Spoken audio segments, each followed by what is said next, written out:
This is a Beldray Airgility Cordless, a terrible cheap vacuum cleaner commonly sold at places like B&M and the range. As you know from a previous video, we've ended up with this unwanted thing and it works okay. So in this video we're going to strip it down a little bit because I think there's a lot of dirt packed inside of it, give everything a nice clean up and a nice service, and then perhaps I can pass it on to somebody else to be their problem with.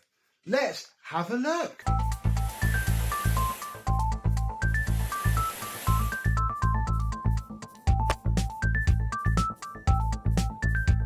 Yes, hello my vacuum cleaner and cheap cordless chums. How are you today? Yeah, bar the top bit falling back off, which I left because we're about to go into it. I haven't touched this since our last video. I've used it a little bit though, and I have to say, as clunky as it is, it's not a svelte, nice to use machine. It does pick up some stuff.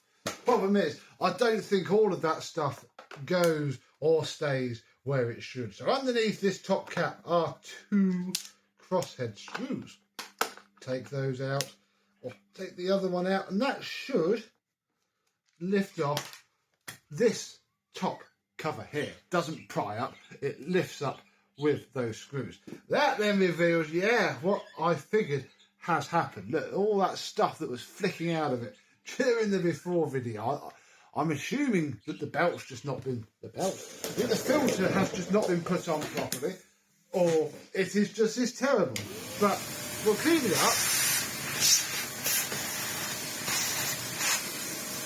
Oh, maybe turn this through. Oh, look.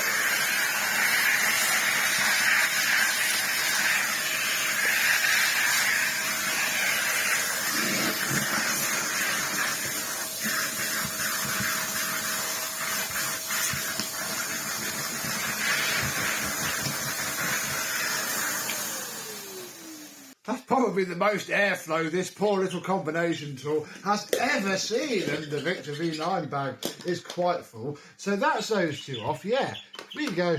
Oh, let's just go one layer deeper. A lot of people commented on the Beldray Airgility we had before that I didn't show the strip down. Well, here we go. Look, a lot of people seem to want to know how to get in it. We may as well assist. 4 little crosshead screws on here.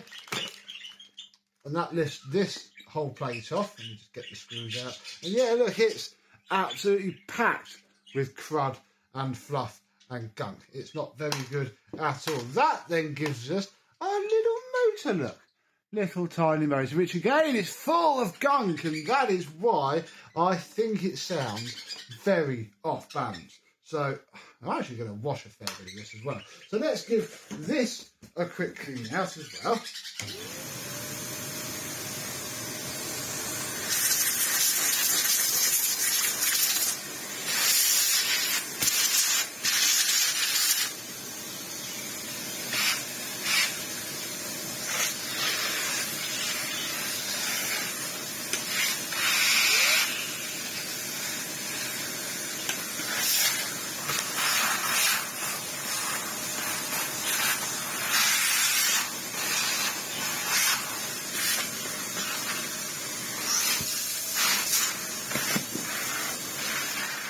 Then with that bit cleaned up, I do want to now check this filter a bit more closely, just in case it is torn, really. That's it. I was sort of hoping that the screws for the bin are undone, but the bin isn't coming out, which is frightfully annoying. Oh, blimey, look at all this stuff that is coming apart.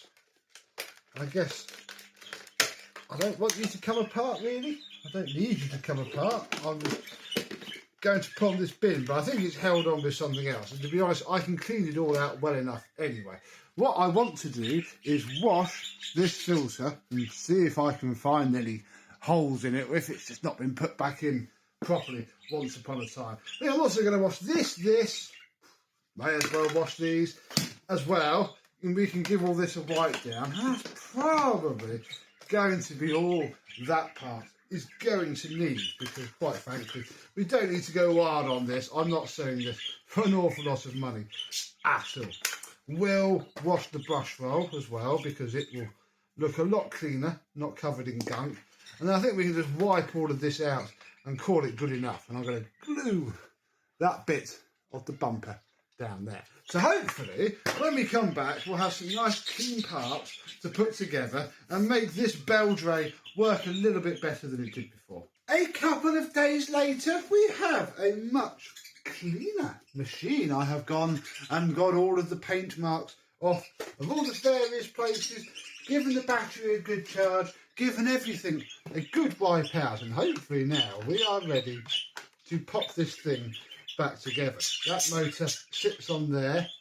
This little rubber cap goes under here, and if you lose this you're probably going to struggle to get the machine back together, so be careful if you're ever doing one of these. Oh, this should be so simple. In fact, I'm wondering if we just put it on there. On there. Ah, yeah. Ooh. No, that goes that way. Then this goes on there. And this probably goes that way around, although I've now caught the cable. So I'm going to try and get this sort of back in a bit more nicely. We can, oh, no, this goes on the outside. That's fine. Then we can continue. There we go. One motor in, probably well enough. If I fit the battery,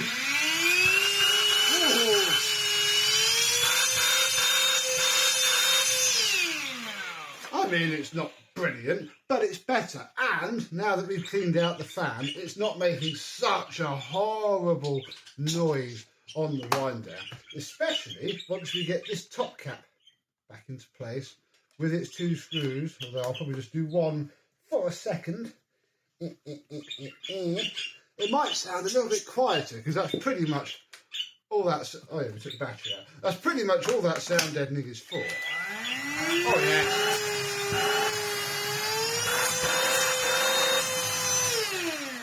Fantastic. I'll put the second screw and the cap on in a minute. If we open this bit up, we can see that the filter washed up, literally brand new. That is exactly how clean you want it. I really think there's an uppy or a downy way to this filter. It just goes in, because the seal's the same on that end as it is that end. I think that just goes on, and then this has a wider side. That'll just go on, do a quarter twist. I think that's just it.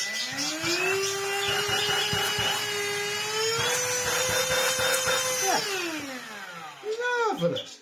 Nice little machine. I gave this as much of a clean up as I could, and a good soak in boiling water. Seems to have fixed it. And then we can come on to the brush roll, which got a nice wash. And if I pop it in there, and then, oh, don't go into an angle. The way Green Oak do it nowadays is far easier than this awful generation. Oh my goodness, there we go. In that goes, and hopefully, yeah.